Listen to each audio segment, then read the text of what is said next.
Bonjour, aujourd'hui je vais vous présenter pour la première fois une vidéo d'un test, donc c'est encore expérimental, alors surtout, j'insiste vraiment surtout, n'hésitez pas à me faire part de vos remarques, de vos opinions, n'hésitez pas des fois à être un petit peu dur, puisque ça permettra d'améliorer la chose, voire même d'arrêter si le résultat n'est pas assez bon. Donc surtout, j'insiste, n'hésitez pas à me faire toutes les remarques que vous voulez.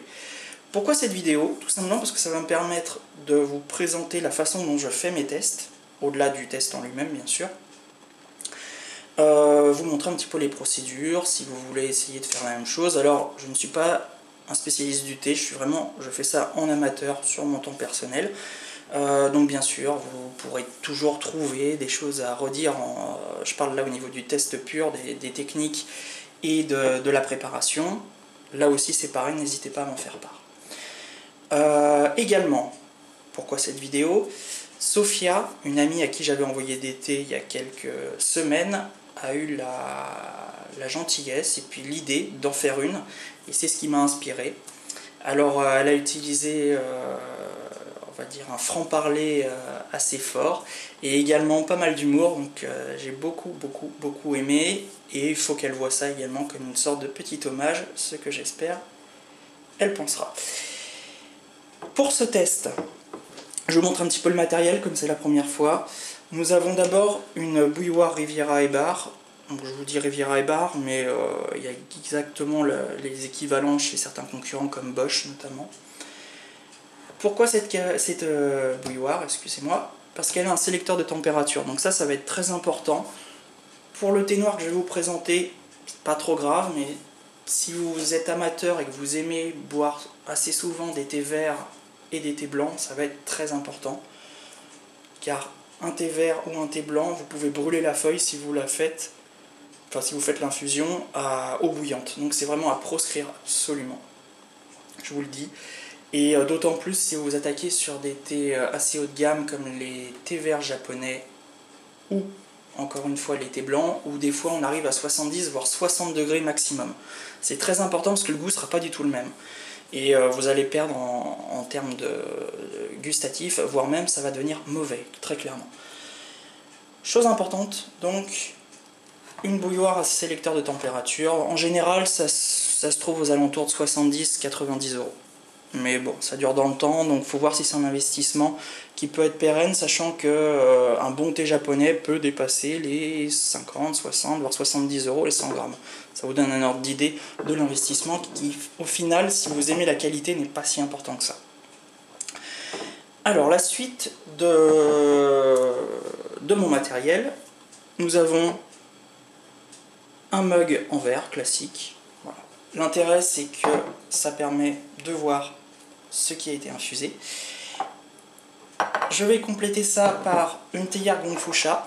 Donc pour ceux que ça intéresse, celle-ci est une théière qui vient du Palais des Thés, qui m'a été offerte par des connaissances, qui j'espère verront la vidéo et se reconnaîtront. Pourquoi j'utilise cette théière? Parce qu'elle a la contenance parfaite pour faire un petit test, c'est-à-dire 3/4 du mug à peu près. Moi je ne vais pas l'utiliser sous la forme Gongfu-sha, je vais l'utiliser en théière classique, mais normalement il y a une préparation particulière. Donc je vous invite à voir ce qu'est la technique Gongfu-sha. C'est principalement utile pour tout ce qui va être thé oolong chinois de haute qualité. Mais là je vous le dis, je vais le faire en infusion classique. Après, nous avons une mesure à thé en bois de cerisier japonais qui m'a été également offerte. Voilà, donc ça par contre c'est complètement accessoire, hein, c'est pas nécessaire, une cuillère peut amplement suffire quand vous prenez votre thé, je vous le dis. Nous avons après une assiette blanche, donc une assiette blanche, ça peut être n'importe laquelle, là elle est en porcelaine, mais ça peut vraiment être n'importe quoi, c'est juste pour vous présenter le thé, quand je le fais sur les photos, sur un fond blanc, ce qui permet de mieux ressortir en fait, surtout quand c'est des thés noirs et des thés verts. Après, c'est fini. Je crois que nous avons fait à peu près tout l'éventail du matériel. Donc vous voyez que ça ne demande pas non plus des sommes folles et que c'est assez simple à faire. Après, bien sûr, on peut aller sur des Geiwan ou des choses un petit peu plus complexes, mais là, je vais vous montrer quelque chose d'assez simple et de rapide. Le thé en question, puisque je ne vous l'ai toujours pas présenté, ça sera le thé Chapelon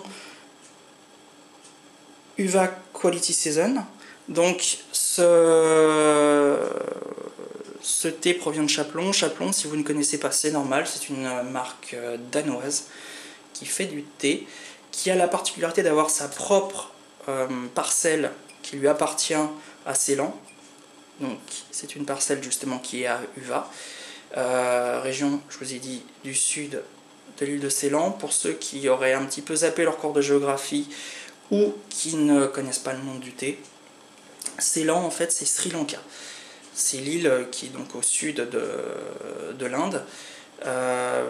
C'est simplement que dans le monde du thé, on continue à utiliser ce terme, c'est l'ancien terme à l'époque des colonies britanniques. C'est la même chose également pour Taïwan, qui est de temps en temps appelé Formose. Voilà, ça c'est pour le petit point culture. C'est un thé qui est plutôt doux, très doux même, voire trop doux pour certains. Bon, c'est pas forcément un thé de très haute qualité, mais je le qualifierais de bon thé sans plus. A noter, belle boîte, métal, très jolie, avec double couvercle. Ça peut être très intéressant si vous voulez vous resservir de la boîte plus tard, ça permet une meilleure conservation. On retire le double couvercle, et là, vous avez le thé qui est ici, donc que j'ai déjà entamé et bu plusieurs fois, mais dont j'ai jamais fait le test, et ça sera la première fois, c'est l'occasion. Là, c'est un thé qui est relativement simple, et je vous ai dit de qualité correcte sans plus. Donc, je ne vais pas faire une préparation très compliquée, ça va être assez simple, mais sur des thés plus haut de gamme, la préparation est plus complexe, et on fait un peu plus attention, bien sûr. Voilà, donc je vous montre. Alors j'en profite, les mises au point, je les fais moi-même, donc il faudra m'excuser. Voilà. J'ai un petit peu mal débrouillé, pardon. Voilà. On est sur un thé classique, forme assez irrégulière, feuille de taille correcte. Bien noir par contre, très très noir. Voilà. Avec une odeur moyennement marquée, c'est pas très très fort, comparé notamment au thé indien d'Assam qui vont avoir une odeur bien plus percutante. Pour vous faire gagner du temps, j'ai déjà chauffé l'eau, j'ai déjà fait bouillir, et là vous voyez elle est à 89 degrés. Moi je comptais faire le test à 90, donc c'est parfait. Alors qu'est-ce que je vais faire? Je vais d'abord mettre un peu d'eau dans la théière. Alors ça c'est une partie de la méthode Gong Fu Sha, un petit peu plus d'ailleurs. En fait ça consiste à faire chauffer l'air qu'il y a, l'air et les parois de la théière. On la ferme justement pour qu'elle prenne en température. Vous voyez, la condensation se fait tout de suite, la buée. Et là, il va y avoir une augmentation de la température à l'intérieur de la théière qui va permettre, quand on va mettre le thé, qu'il commence à s'ouvrir avant que l'eau arrive. Ça permet d'avoir un peu plus de goût. Là, pour ce type de thé, c'est pas forcément très important, mais pour tout ce qui va être thé vert chinois, japonais, ça peut changer un petit peu le goût quand même, et donner un peu plus de saveur. Donc là, faire attention, c'est très chaud du coup, même si ça a été que quelques secondes. On prend la mesure. Là, je vais verser l'équivalent de 3,5 g, 4 grammes. Donc après, on commence à avoir un peu l'habitude en termes de volume de thé. Voilà.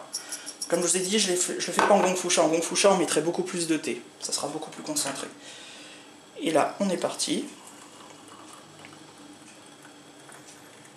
Là aussi j'ai réduit, normalement je vous ai dit que j'ai fait chauffer la théière, j'aurais dû refermer le couvercle et laisser une petite minute le temps que le thé infuse. Bon là je le fais rapidement pour pas que la vidéo soit trop longue, déjà qu'elle risque de l'être. Le début de l'infusion, qu'est-ce qui se passe au début de l'infusion? Eh ben on va chronométrer. Donc là on sort la petite montre et c'est parti pour le chronométrage. C'est un thé qui est conseillé à 3-4 minutes. Par défaut de longueur, je vais le laisser à 3 minutes.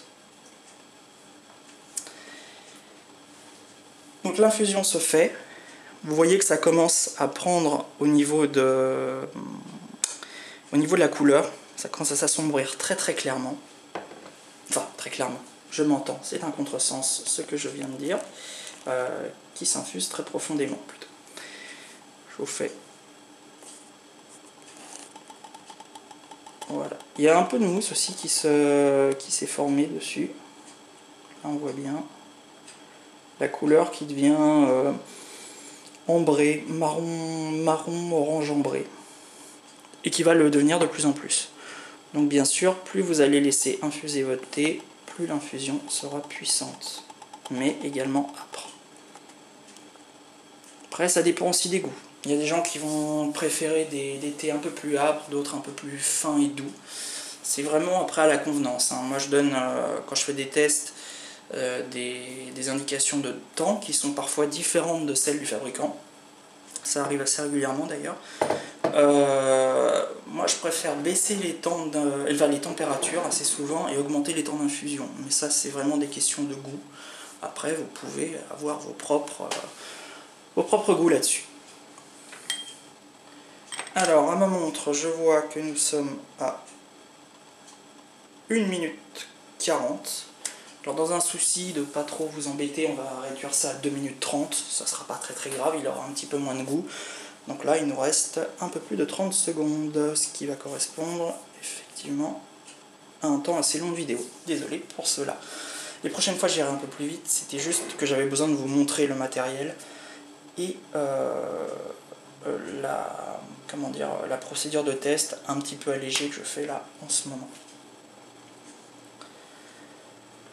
Donc souvent, je regarde un petit peu ce que ça donne en termes d'infusion. Là, on voit que la couleur est encore plus foncée. Ça va continuer comme ça, presque indéfiniment. Aux alentours de 3 minutes, en général, ça arrête.